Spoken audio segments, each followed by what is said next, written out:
A very good evening from wherever you're watching as from. You're just on time for Look Up News. It is exactly 9 p.m. East African time and the day is 9th of February. We've got you covered on what's happening across all our 47 counties, all the way from politics to matters of the economy and of course to a lot of sporting action. Before we get into all that, here are our top stories.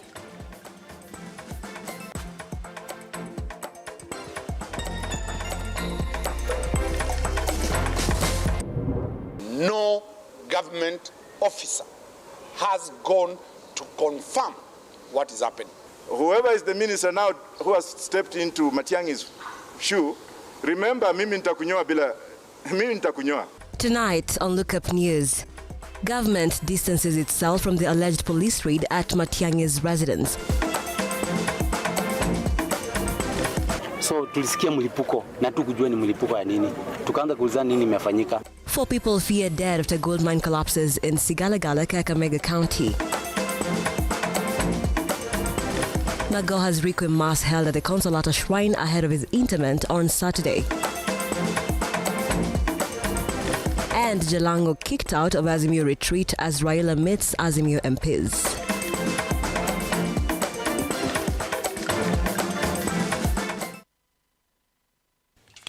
Welcome to the broadcast. The hashtag is Look Up News. I am Nancy Nelima and our sign language interpreter for tonight is Josephine Oko. Stay with us as we bring you the latest that is happening within our 47 counties. And remember, you can stream this live broadcast across our social media platforms where we are at Look Up TV. Let's begin. Former Interior Cabinet Secretary Fred Matiang'i has now moved to court seeking anticipatory bail after police officers reportedly raided his current home last night in a bid to arrest him under unclear circumstances. And as Ian Kitani now reports. The former Interior Cabinet Secretary, through his lawyer Dunstan Omari, is now seeking anticipatory bail in a bid to stop police officers from arresting or harassing him in what he terms as a violation of his constitutional rights. The attempted arrest of the CS was a witch hunt, was in bad faith, and in any event, due process ought to be followed. This comes after police officers reportedly showed up at his palatial current home last night with an aim of arresting him. Whoever is the minister now who has stepped into Matiang'i's shoe, remember, mimi nitakunyoa. Matiang'i argues that unless the orders are granted, he, together with his family members and people close to him, will continue living in a saddening state of fear and anxiety as they are not aware of when and how the respondents would pounce on them. The lawyers argued that officers attached to the former CS were withdrawn after his remarks when he went to condole with the family of former CS George Magohe, who passed on last month. Professor Magohe dies. Our client gives a speech. Less than 12 hours, his security detail is downgraded. Less than 24 hours, a serious attack in his house. They further argued that if the CS is summoned by the courts, he will honor the summons, insisting that the move was politically instigated. Let it not appear that CS Matiang'i is in any mood trying to appear that he's above the law. He is not above the law. He has no immunity, both civil and criminal. They also castigated President William Ruto for appointing leaders implicated in corruption scandals into positions in government. The courts have also become conduits of corruption.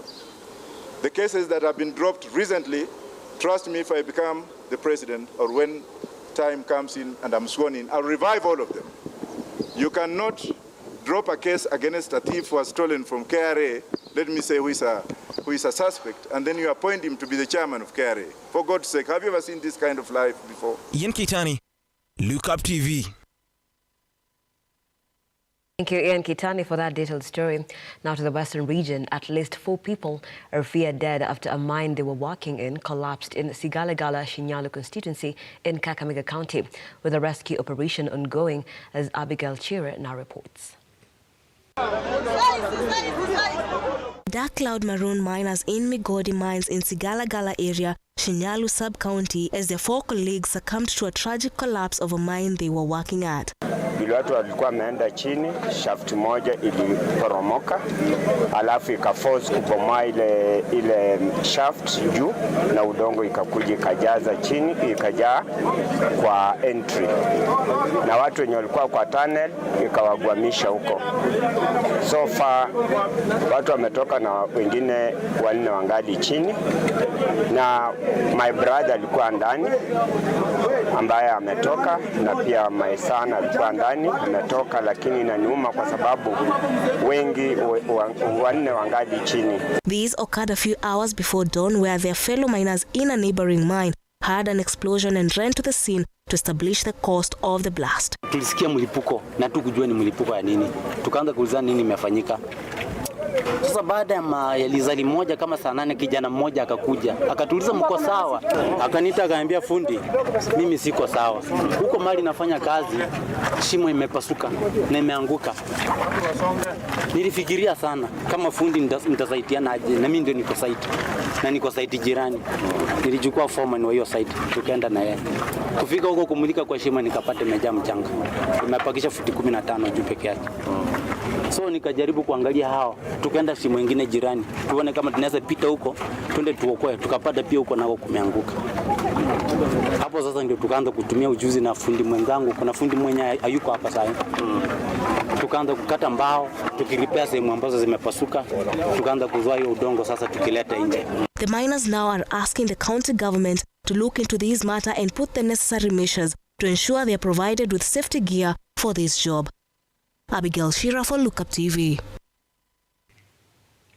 And now to some politics. Langata MP Felix Odiwar, also known as Jalango, has said that Azimio leader Raila Odinga's security told him to walk out shortly after the ODM leader arrived. The MP, who affirmed he was firmly in Azimio, said he was shown the door just moments after his party leader arrived for the Azimio parliamentary group meeting in Machakos.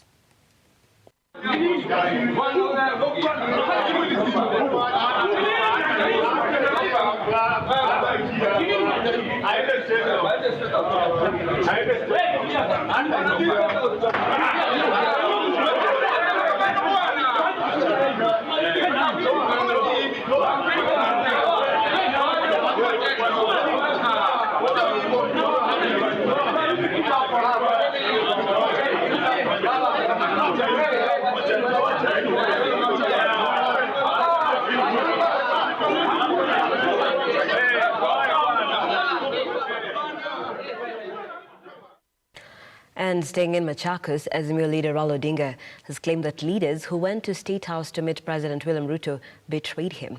Speaking during the Azimio caucus in Machakos, Raila warned the legislators, saying they should resign from the coalition.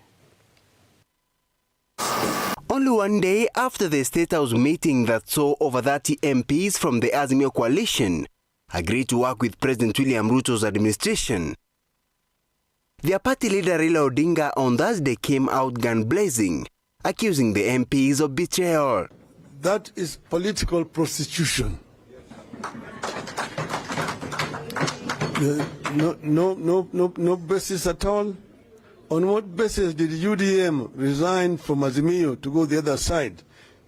While addressing the matter in which some Azimio MPs met with President William Ruto at the State House, during the Azimio parliamentary meeting held in Machakos County, Odinga dared the legislators whom he termed as rebels to resign from their respective offices.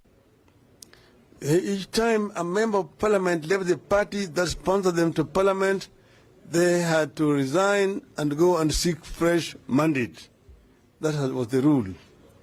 Na ile safari tunaenda ni mzito kuliko hii ya kukubaliana hapa ati namna gani. So we actually want dedicated people. We are not out to kick people out. But if you choose to go to another party, do it decently. Resign, go, let us have a by-election. Those who want you, let us have them landing you on their ticket. Ukishida ni sawasawa, Kenya bado itaendelea.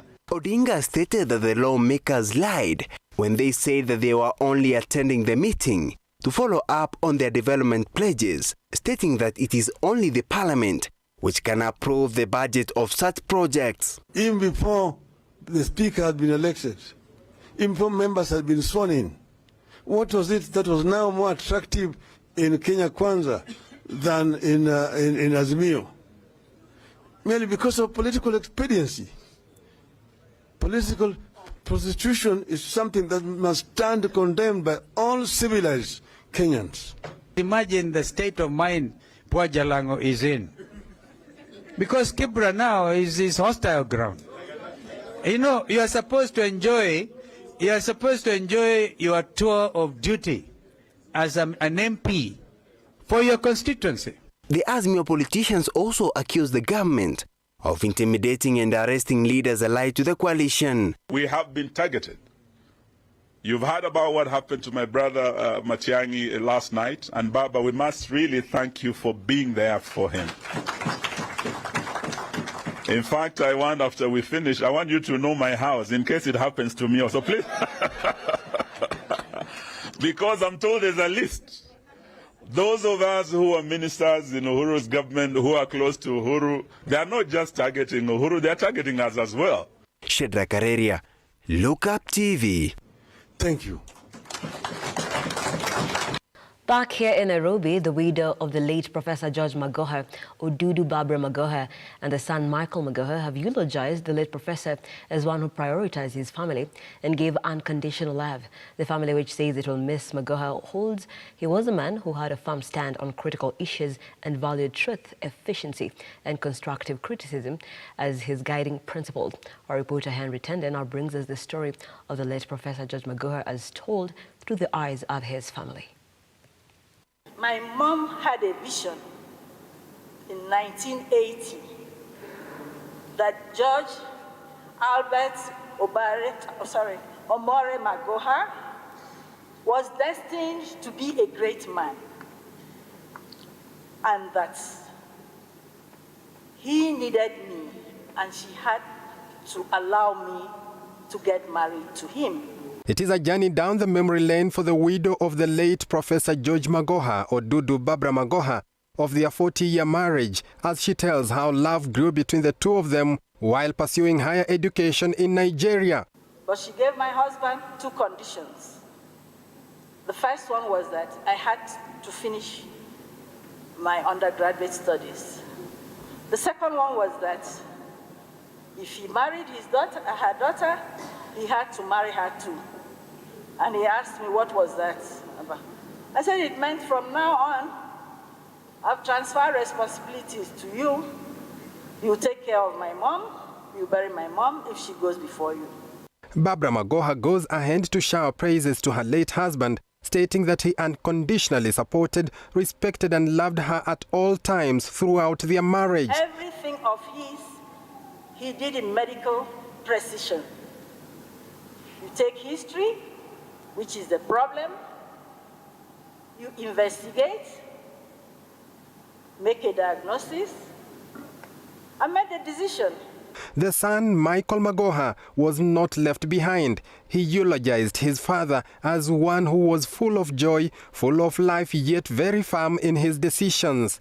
He added that the late professor was truthful at his work and made sure that everything was done efficiently. He was available. It didn't matter if he was a surgeon, if he was a cabinet secretary. And that's because he believed in family. And it was always the same. One phone call. If he can talk, he talks immediately. If he can't talk, immediately he finishes, he would come to me. And that's for 38 years of my life. The Requiem Mass at Consolata Shrine here in Nairobi also brought to the fore the struggles Professor George Magohe underwent 2 hours before his demise. He was okay. He was not sick. We talked. He went on the day of, on the 24th of January. He went out, bought things to buy things for the late brother's funeral. At 2 o'clock, he told me he was chesty. I told him to rest. With her medical expertise, she managed to help her husband regain consciousness, after which he was able to converse with his family. I put my hand to the wall, and then his tongue was coming out, and I pressed down the tongue for some fresh air. I called the workers who were there, I screamed, and they come and he got revived. However, he unfortunately got a second and third heart attack, and when he regained consciousness, he asked to speak to his son, Michael. Then I called my son, I asked him, where are you? He said, I'm in theater. What, are you operating or assisting? He said he was operating. I said, please hand over. Your father is not feeling fine. I think you better just come quietly. And he came. So when my son arrived, my husband spoke to my son. My son said, okay, fine. When he arrived, I said, your father has had a heart attack. And but now he looks better. He said, there's no problem. You must be on admission. The efforts to rush him to Nairobi Hospital to save his life did not bear fruit, as he succumbed to a fourth attack. He said he wanted to go for a long haul. He was assisted. He went for the long haul. Then Professor Mwanda came in, and he is the one who said, oh, you've arrived. Please check my blood pressure. As the blood pressure was being checked, he had the second attack and was rushed down there. And I think it must have been one of the most stressful things for my son when he had the third attack, knowing the implications of having a third attack. And when he finally had the fourth one, he passed, and all this happened within 2 hours. President William Ruto, in his speech that was read by ICTC's Eliud Owalo, eulogized Magohe as a great public servant who left a remarkable impression in the education sector in the country. Henry Tende, Look Up TV. Thank you, Henry Tende, for that very detailed story. And that takes us to a very fast break here on the program. But there's so much more on the other side, including a lot of sporting action. So don't go too far.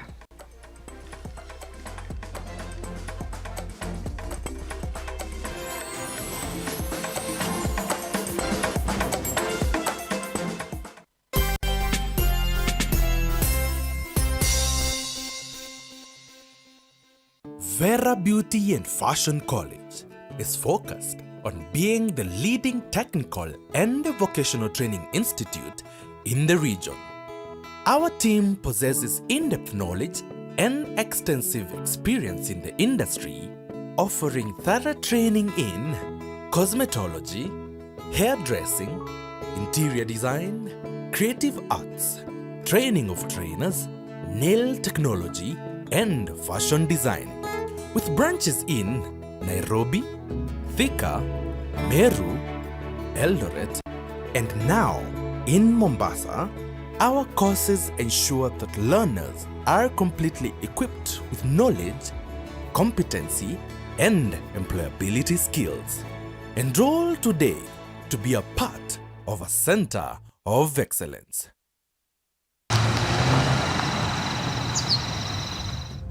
Usiwahi cheza na mboga yangu. Na unafuata nani? Usisikuone ukinifuata. Nimekwambia huna shares kwa hii kuku. You got the roof, man. Hebu kwanza rudi ndani ufresh hiyo choo na make sure umespray. Juli, kwani wewe? Hii tumbo yako mimi najua inaweza ingiza kila kitu. Hata chuma nikishiaga nikupea, hata plastic najua utakula. Kwani leo kunaendaje? Kuna kitu sielewi. Kabisa Mluya. Yaani umeamua kulala uchi. Sasa kama hakuna ile nguo inanitosha, unataka nifanye aje? Because you are fat. Sasa ukiongelea mimi ati fat, na Julie tutasemaje? Kuja.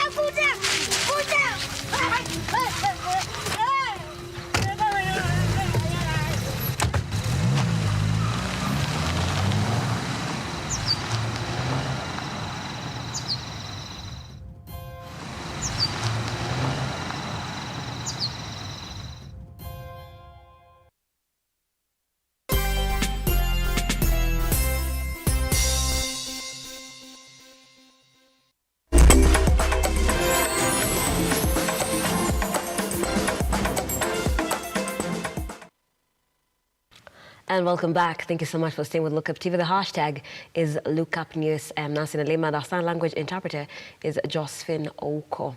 Moving on, the ongoing drought that continues to expose over 4 million Kenyans to hunger is expected to last longer than expected.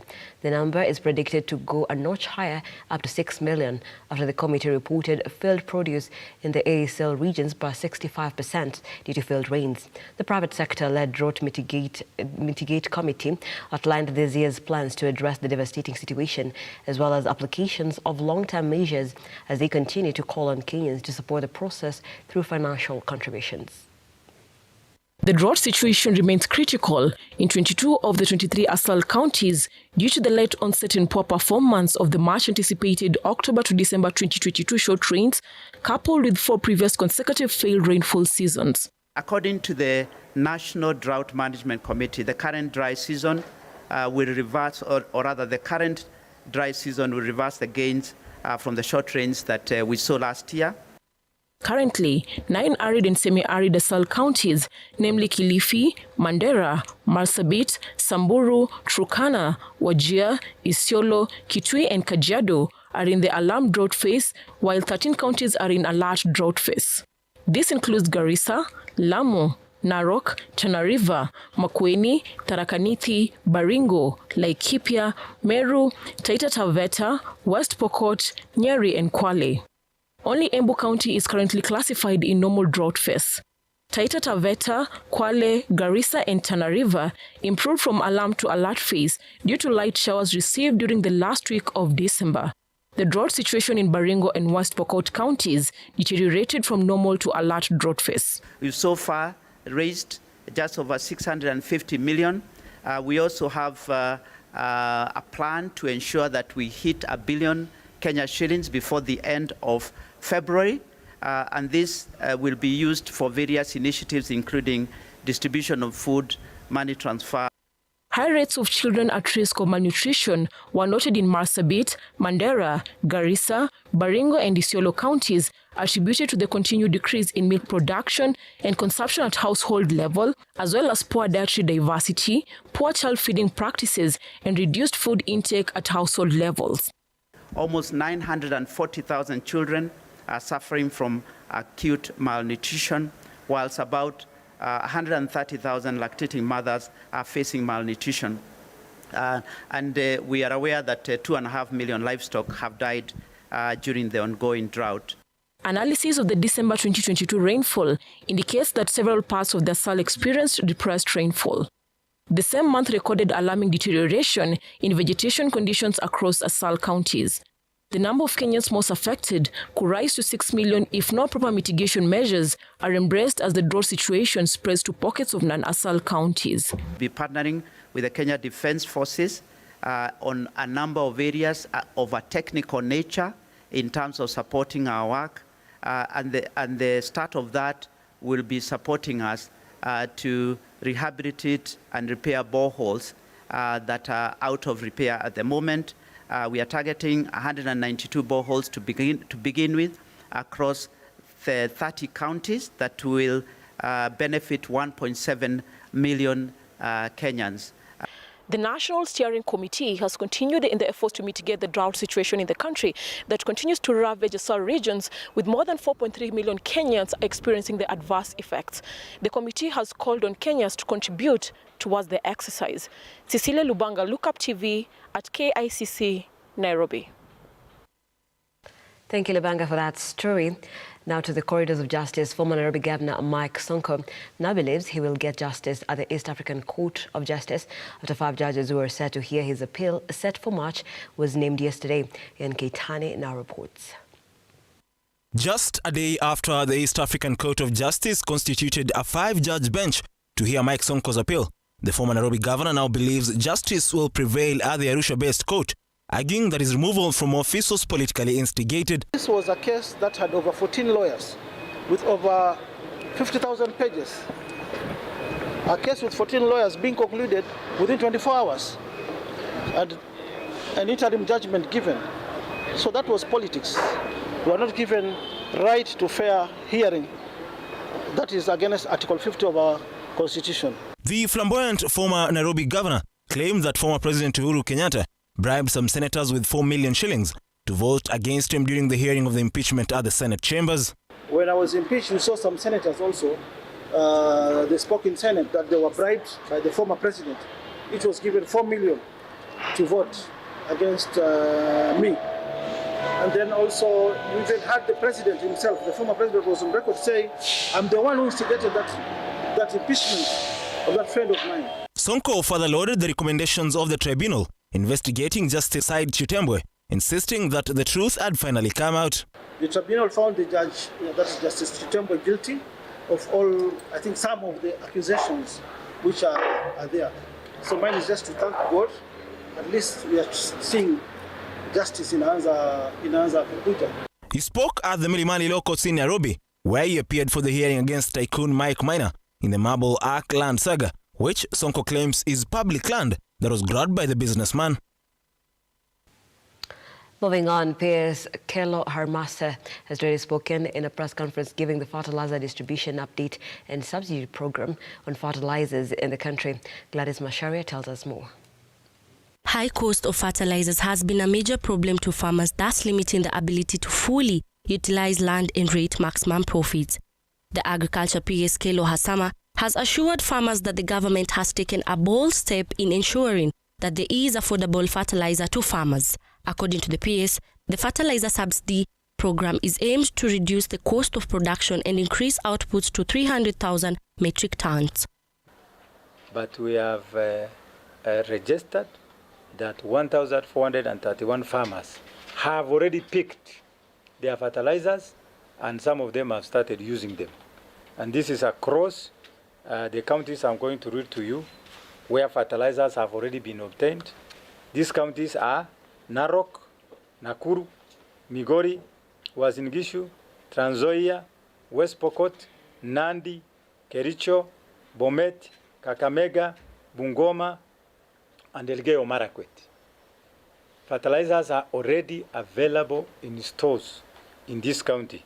Farmers can access fertilizer at Kenya National Trading Corporation stores and National Cereals and Produce Board stores countrywide at a maximum rate of Kenya shillings 3,500 per bag of And now in the counties, the Teacher Service Commission, TSC, has said it will promote graduate teachers from primary schools to junior secondary school, and it is currently collecting applications from the qualified teachers before mapping out the program. These and more stories in our county roundup front with Edwin John Mokora. And so on and so forth. This comes as the Commission announced that all the 30,550 newly employed teachers had reported to JSS for the first term. In the last 1 week, public schools have been hit by an acute shortage of teachers as thousands of students transitioned from primary school to junior secondary schools. The Commission is using its portal to collect applications from graduate teachers currently working in primary schools. Going forward, of course, the TSC will be recruiting teachers as soon as we get the funding. As you know, we have already recruited 30,550 teachers for the streams that we have in the country. And actually today I just visited 2 schools here in Naivasha, Logonot and I think one called Shamoi. And these teachers have already reported and they have started teaching. Elsewhere, it's a reprieve for residents of Samburu East after getting food donations so as to cushion them against the current drought and food shortage situation. The Drive by Kenya 4 Reliance is expected to go on for a month, and this is after reports indicating challenges the residents are going through as the drought continues to ravage on. In Nakuru County, residents of Kaptembwa Ward have received food relief from the county women representative Liza Chelule, and this is coming as the biting drought continues to affect the residents alongside high poverty levels. Kile kitu tu ningependa kusema kwa wananchi ambao wananitazama saa hizi kwamba wakati huu kama nchi tunapitia shida sababu ya the change of climate. Kuna drought kubwa, sisi tunaelewa because of drought, and that is why we are coming down here to assist them. Those we can be able to do it. Finally, in Kilifi County, a 14-year-old girl might miss out to join secondary school after failing to raise enough school fees. Fauzia Bahati, who is expected to join Limuru High School, but her parents cannot afford to admit her, has urged the government to intervene and assist them to educate her. Kwa naomba kama naweza kupata msaada ili na mimi nijiunge na form 1.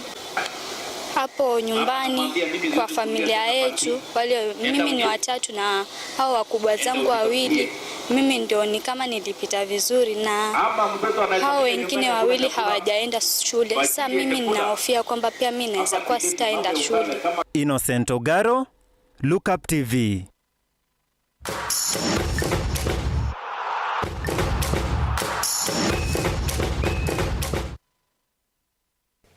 Let's now get sporty.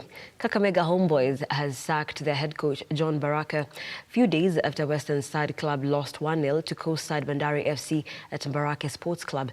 Issuing the announcement, Kakamega Homeboys chairman Cleophas Shimanyula fired Baraza due to poor performance in the FKF Premier League. Baraza was appointed head coach of Kakamega Homeboys October last year after parting away with current Ulinzi Stars